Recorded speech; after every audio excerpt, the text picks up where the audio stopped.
우리 사도신경으로 신앙 고백하시겠습니다. 나는 전능하신 아버지 하나님, 천지의 창조주를 믿습니다. 나는 그의 유일하신 아들, 우리 주 예수 그리스도를 믿습니다. 그는 성령으로 잉태되어 동정녀 마리아에게서 나시고 분디오 빌라도에게 고난을 받아 십자가에 못 박혀 죽으시고 장사된 지 사흘 만에 죽은 자 가운데서 다시 살아나셨으며 하늘에 오르시어 전능하신 아버지 하나님 우편에 앉아 계시다가 거기로부터 살아있는 자와 죽은 자를 심판하러 오십니다. 나는 성령을 믿으며 거룩한 공교회와 성도의 교제와 죄를 용서받는 것과 몸의 부활과 영생을 믿습니다. 아멘. 우리 찬송가 420장 찬송 하나님께 드리겠습니다. 420장입니다.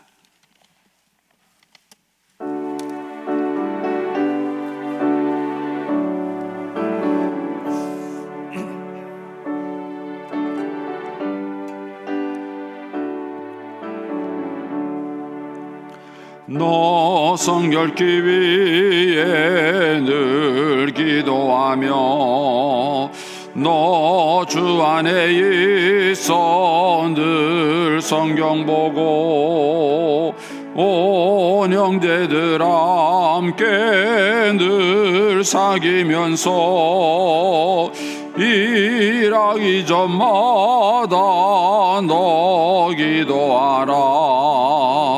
너 성결기 위에 내 머리 숙여 저 은밀히 계신 내 주께 빌라. 주 사귀어 살면 주 닮으리니 널 보는 이마다 주 생각하리. 너 성결기 위에 주 따라가고 일 다급하여도 당황치 말고 참 즐거울 때나 또 슬플 때나 너 주님만 믿고 늘 따라가라. 너 성결기 위에 늘 기도하며 내 소원을 주께 다 맡기어라. 너 성령을 받아 주 섬겨 살면 저 천국에 가서 더 잘 섬기리. 아멘. 기도하겠습니다. 좋으신 아버지 하나님, 은혜를 감사합니다. 지난 간밤에도 저희들을 주님 품 안에서 편히 쉬게 해주시고 또 이 새벽에도 저희들을 주 앞에 불러주심을 감사합니다. 오늘도 저희들에게 새날 주시고 또 생명 주시고 건강 주셨는데 이 한 날도 주님과 더불어 동행하게 하시고 주를 기쁘시게 하는 한 날 되게 하여 주옵소서. 주님께 감사의 예물을 드립니다. 범사에 감사합니다. 10월 달도 온 가족 믿음으로 승리하고 건강케 하옵소서. 또 1,000번째 예물 주님께 올립니다. 하나님 아버지, 믿음으로 순종으로 감사로 드리는 예물을 주님께서 기뻐 받으시며 약속하신 하늘의 복과 땅의 복으로 충만하게 채워 주시옵소서. 주의 은혜로 종의 가정들을 형통케 해주시며 그 자녀들을 축복하여 주시옵소서. 예수님의 이름으로 축복하며 기도하옵나이다. 아멘. 우리 오늘 아침 말씀은 욥기입니다. 10월 달에는 욥기. 우리 시편 앞에 있습니다. 시편 앞에 욥기. 욥기 1장 1절에서 5절까지 말씀입니다.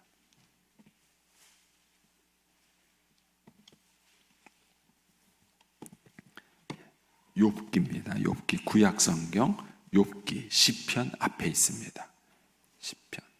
시편 앞에 있습니다.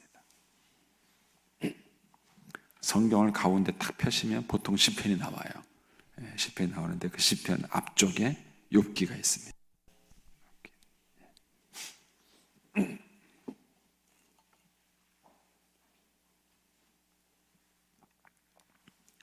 찾으셨습니까?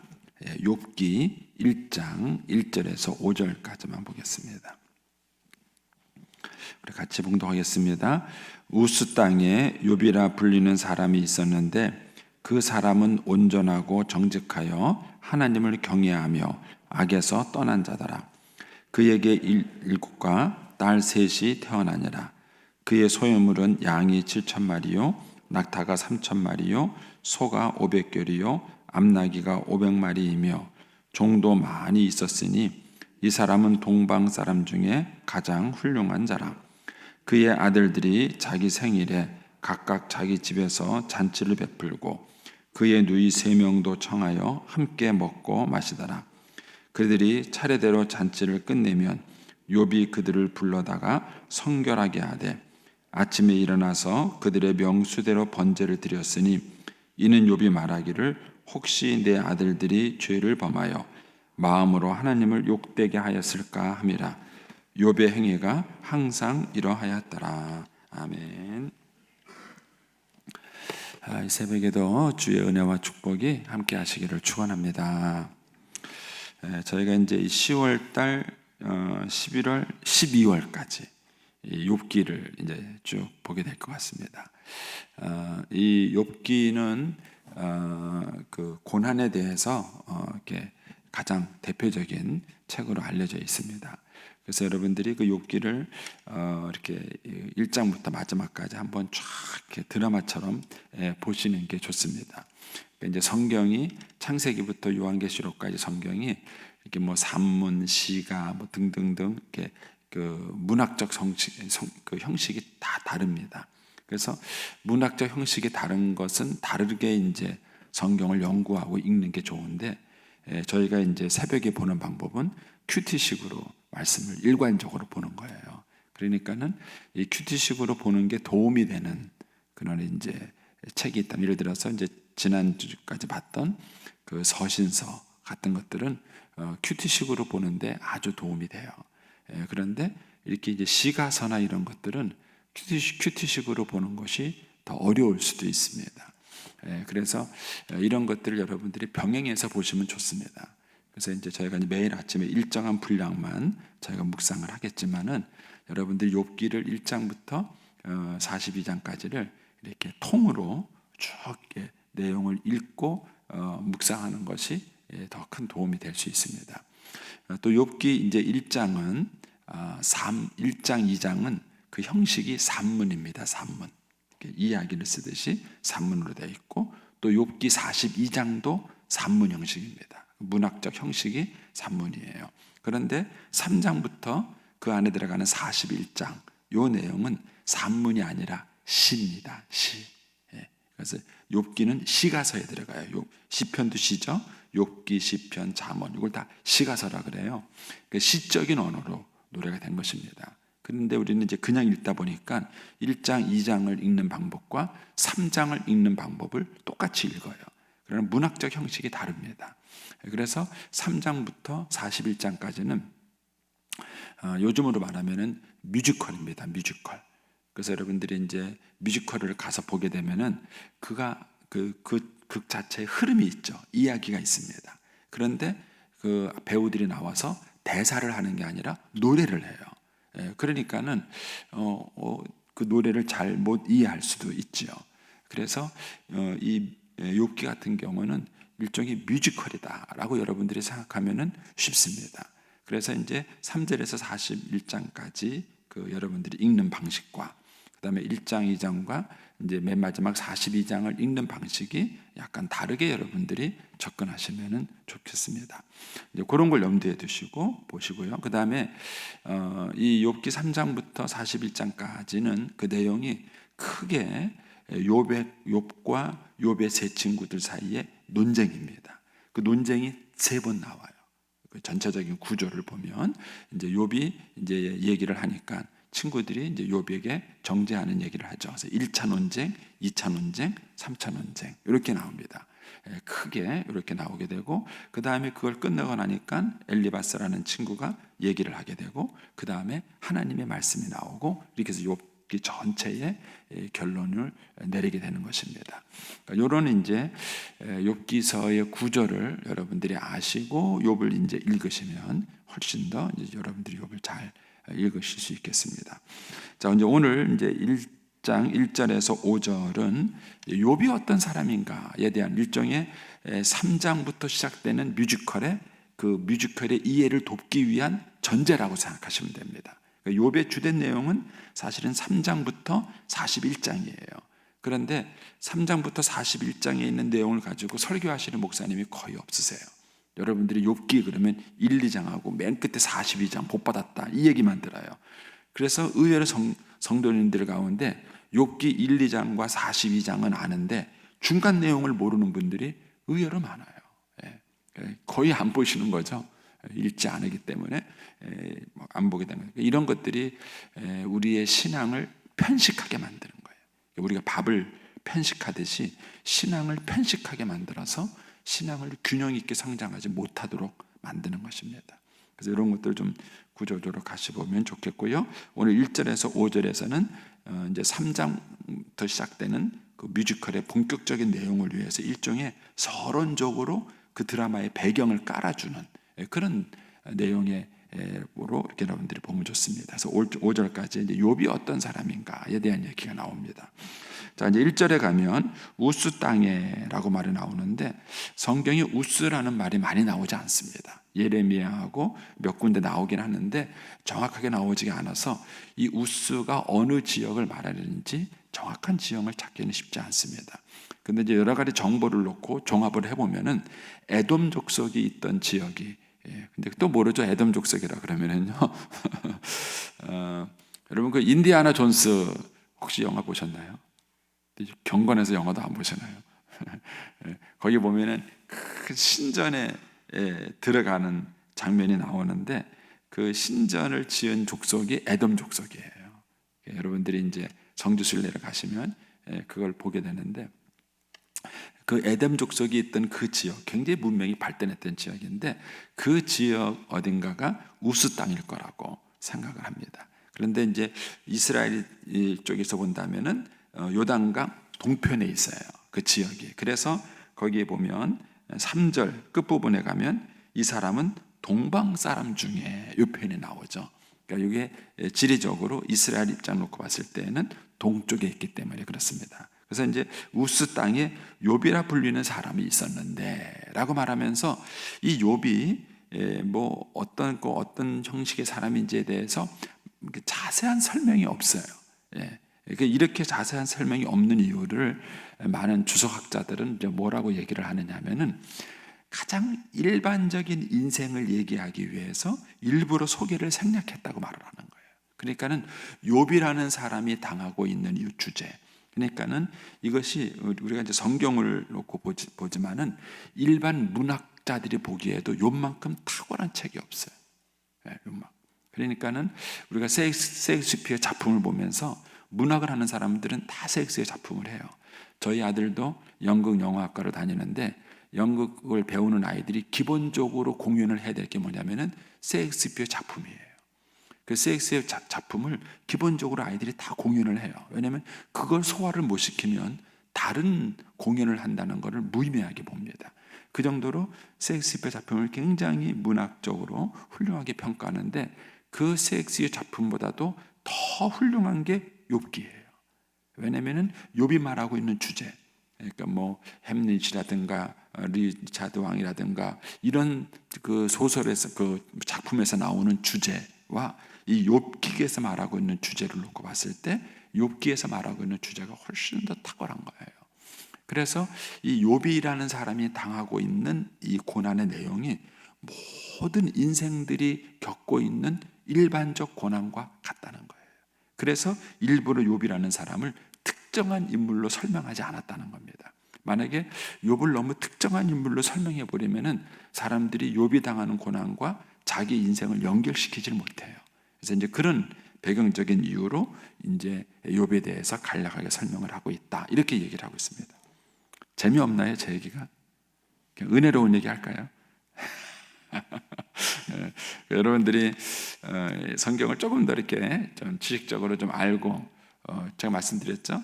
이 문학이라는 그릇에, 언어라는 그릇, 역사라는 그릇에 하나님의 뜻을 담은 거예요.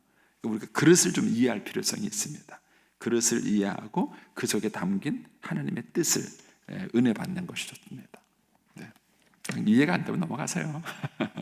자, 그래서 이제 1절에 이제 그 보면은 이제 욥이라는 사람 얘기가 나옵니다. 우스 땅에 욥이라 불리는 사람이 있었는데 그 사람은 네 가지로 평가가 돼요. 온전하고 정직하고 하나님을 경외하고 악에서 떠난 사람이다. 이렇게 평가되는데 요게 8절과 비교를 해보시면요. 우리가 내일 묵상하게 될 8절과 비교해 보시면은 똑같아요. 하나님이 욥을 칭찬할 때 요 네 가지 기준으로 칭찬해요. 온전하고 정직하고 하나님을 경외하고 악에서 떠난 자다. 이렇게 평가해요. 그러니까 욥은 하나님의 평가 기준과 자기가 살아가는 삶의 기준이 똑같았던 사람이에요. 그것만 봐도 욥은 아주 훌륭해요.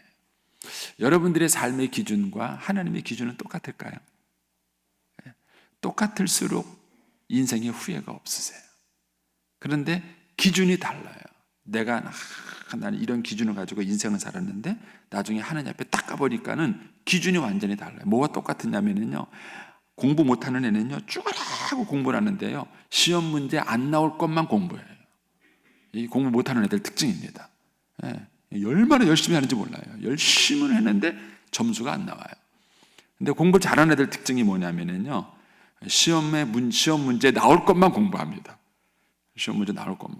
그래서 점수 잘 따는 방법 중에 하나가 뭐냐면요, 공부 잘하는 애 꽁무니 따라다니는 거예요. 공부 잘하는 애 꽁무니 따라다니면서 야, 너 어떻게 공부하냐 막. 걔가 쓰는 책을 이렇게 베껴다가 이렇게 봐요. 그런 거 잘 따르면요 최소한 점수는 잘 받습니다. 실력이 되는지는 모르겠는데 최소한 점수는 잘 받아요. 이제 그런 것처럼 인생도 지혜가 없이 살아가는 사람은 무조건 열심히 살아요. 그냥 무조건 열심히 살아요. 그런데 그 기준이 하나님의 기준하고는 달라요. 그러니까 열심히 살았는데 나중에 인생의 뒷부분에 가서 후회스러운 거예요. 후회스러운 거. 그렇게 살아오는 것에 대해서 후회스러운 것입니다. 그래서 우리가 인생을 살아갈 때 내가 가지고 있는 그 삶의 기준과 하나님이 보시는 그 삶의 기준이 같아야 돼요. 그래야 인생에 후회가 없어요. 근데 욥은 똑같았어요. 하나님이 네 가지 기준을 가지고 평가를 했는데 욥은 그 네 가지 기준에서 다 훌륭했던 사람이다. 이런 것을 여기서 알 수 있습니다. 그러면서 이제 2절 이하에 이제 욥이 갖고 있는 상황에 대한 얘기를 합니다. 첫 번째, 그에게 아들 7과 딸 3이 태어났다 그랬습니다. 이건 축복이죠. 자녀가 있다는 건 정말 큰 축복이에요. 제가 이제 저희 그 딸한테 그래요. 야, 너는 손녀 낳아준 것만 해도 효도 다 한 거다. 제가 이제 웃으면서 그런 얘기를 해요. 그냥 이뻐요. 그냥 이쁘고 그냥 보면 행복해요. 그런데 그거 그냥 낳아준 것만 해도 그게 효도예요. 내가 애 낳아준 것만 해도 효도다. 근데 이제 전도서에 비교해 보면은 전도서 4장에 가면은 그런 얘기가 나와요. 어떤 사람이 돈을 많이 벌었어요. 굉장히 큰 부자예요. 그런데 물려줄 자식이 없어. 물려줄 자식이 없어. 이것도 헛되도다. 솔로몬이 그런 얘기를 해요. 사람이 뭐 때문에 돈을 벌죠? 뭐 때문에 살아요? 그런데 그게 나만을 위해서 막 쌓아둔 재물이고 그렇다면은요, 그거 인생 참 헛되다는 거예요. 왜냐면 그 사람 죽잖아요, 언젠가는. 그것을 열심히 일했는데 열심히 일한 거 가지고 나눌 수 있는 사람이 있다는 게 그게 축복이라는 것이죠. 이제 그런 면에서 이 욥에게 아들 7과 딸 3이 있었다라는 것은 축복이에요. 그러니까는 성경에서 7과 10은 완전 숫자예요. 그래서 일부러 이 기준에 맞추고 있다 이렇게 말하는 학자들도 있긴 있습니다. 자, 이제 3절에 가시면 또 그의 소유물 얘기가 나오죠. 양이 7,000마리고 낙타가 3,000마리고 소가 500결이고 암나귀가 500마리며 종도 많이 있었다. 양 한 마리 얼마죠? 한번 계산해 보세요. 양 한 마리 얼마인가? 양값하고 소값하고 소가 더 비싸겠죠? 하여튼 여러분 계산 한번 해보세요. 돈이 얼마나 나오나. 현대 직거래시가 하면 이제 제가 옛날에 한번 계산해 본 적이 있었는데, 하여튼 뭐 어마어마한 돈입니다. 어쨌든 이제 욥이 재산적으로도 이렇게 큰 부유한 삶이라는 것을 알 수 있습니다. 그 다음에 이제 4절에 가면 이제 그의 아들들에 대해서 욥의 얘기가 나와요. 이 4절 5절의 포인트는 뭐냐면은 5절 끝부분에 있습니다. 5절 끝부분에 뭐라고 나옵니까? 욥의 행위가 항상 이러하였더라. 그러니까는 욥을 소개하는데 요 한 사건을 가지고 소개하는 거예요. 욥이라는 사람이 어떤 사람이냐라는 얘기를 했을 때 요 한 단면을 탁 소개함으로써, 요 사건을 소개함으로써 욥이 이런 사람이다라는 얘기를 해주고 싶어서 4절 5절 얘기를 하는 것입니다. 근데 이제 4절에 뭐가 나오느냐 하면은 그의 아들들이 자기 생일에 각각 자기 집에서 잔치를 베풀고 그의 누이 3명도 청하여 함께 먹고 마시더라. 이걸 보면은 욥이 참 자녀들을 우애 있게 키웠어요. 사실 자녀들이 많은 것도 축복인데 많은 자녀들이 매일 싸우면 그것도 근심이에요. 그것도 근심이에요. 근데 자녀들이 여럿이 있어가지고 그 자녀들이 서로 막 아껴주고 사랑해주고 우애 있게 살아간다 그러면은요, 그게 참 부모한테는 축복이에요. 자녀가 한 놈은 잘 살고 한 놈은 못 살고, 그래도 부모가 편치 않아요. 편치 않습니다. 근데 이제 이걸 보면은 욥이 참 복을 받은 거죠. 자녀 10명이 있는데 서로 우애가 있어요. 우애가 있어서 서로 이제 격려해주고 하는 것을 볼 수 있습니다. 그런데 이제 5절에 가면 그들이 차례대로 잔치를 끝내면 욥이 그들을 불러다가 성결하게 하되, 그러니까 욥의 관심은 늘 어디에 있었느냐면은 이들의 신앙이 있었던 거예요. 이들이 하나님께 죄를 짓지는 않는가, 하나님 앞에 잘못되지는 않는가, 이것이 욥이 늘 가지고 있는 생각이었어요. 그러니까 우리들의 관심은 어디 있는가? 우리 아이들이 세상적으로 성공하고 부귀영화를 누리는 데 있는 것인가? 아니면 우리 아이들이 하나님 앞에 칭찬받고 인정받는 데 관심이 있는 것인가? 욥의 관심은 늘 여기 있었어요. 우리 아이들이 성결한가? 이것과 이제 여러분들이 성경의 다른 부분들, 예를 들어서 엘리 제사장의 아들들 사건이라든지 또 아브라함과 이삭의 관계라든지 이런 것과 이제 비교를 해보면은 욥이 신앙이 훌륭한 걸 알 수 있는 것입니다. 그러니까는 엘리 제사장 같은 경우는 자기 아들이 제사장이라는 직분을 잇기는 했지만 완전히 그 비신앙적인 삶을 살았죠. 그런데도 불구하고 엘리 제사장은 자기의 하나님보다 자기의 아들들을 더 사랑했다. 결국은 아들의 인생을 망치게 되고 마는 것이죠. 근데 반면에 욥은 그것과 비교해 봤을 때에 이제 자녀들이 믿음으로 살아가고 있는지 이 부분에 대해서 굉장히 이제 주된 관심이 있었던 것이죠. 그래서 자녀를 성결하게 하는데 아침에 일어나서 그들의 명수대로 번제를 드렸다. 그러니까는 아들이 잘못한 게 아니에요. 죄를 지은 게 아닌데 혹시나 죄를 지었을까봐, 혹시나 실수했을까봐, 그래서 미리 하느님 앞에 제사를 드리는 것이죠. 이런 걸 보면은 욥이 얼마나 세심하게 이런 것들에 신경을 썼고 자녀들의 그 신앙을 위해서 욥이 이제 애를 썼는가 하는 것들을 알 수 있습니다. 이런 그 4절 5절의 얘기 속에서 욥이 하나님을 어떻게 경외하며 살았는지에 대한 그런 단적인 모습들을 보여주고 있는 것입니다.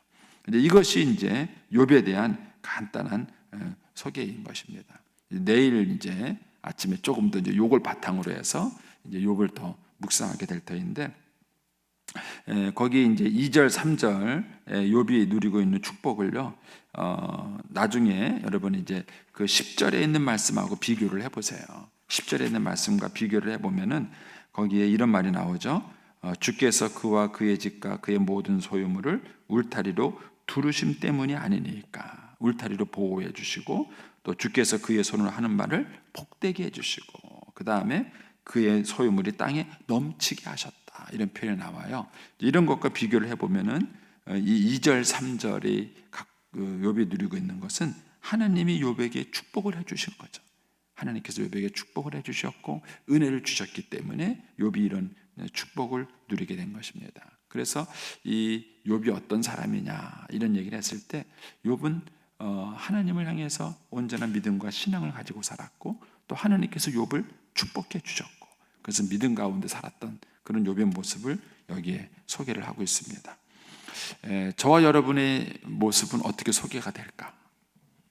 한번 생각해요. 그래서 이제 우리가 보통 이제 노년을 준비하는 것 중에 하나가 그런 프로그램이 있어요. 뭐냐면은 내가 죽었을 때 내 장례식장에서 나를 위해서 누가 조사를 써준다면은 어떤 내용으로 쓰면 좋을까? 이걸 가지고 한번 자기 스스로 조사를 써보기, 이런 프로그램이 있어요. 근데 한번 해보세요. 내가 죽었을 때 내 장례식장에 와서 사람들이 나를 위해서 조사를 읽어준다면 어떤 내용의 그 내용이 그 조사 속에 담기면 좋을까? 일단은 그 사람이 어떤 사람이었는지가 먼저 평가가 되겠죠. 예. 근데 이제 욥처럼 이런 평가의 내용을 담을 수 있다면 그 사람이 큰 축복을 받은 것이죠. 저와 여러분이 오늘 한 날도 하느님 앞에 이런 평가를 받으며 살아갈 수 있는 한 날이 되기를 축복합니다. 기도하겠습니다.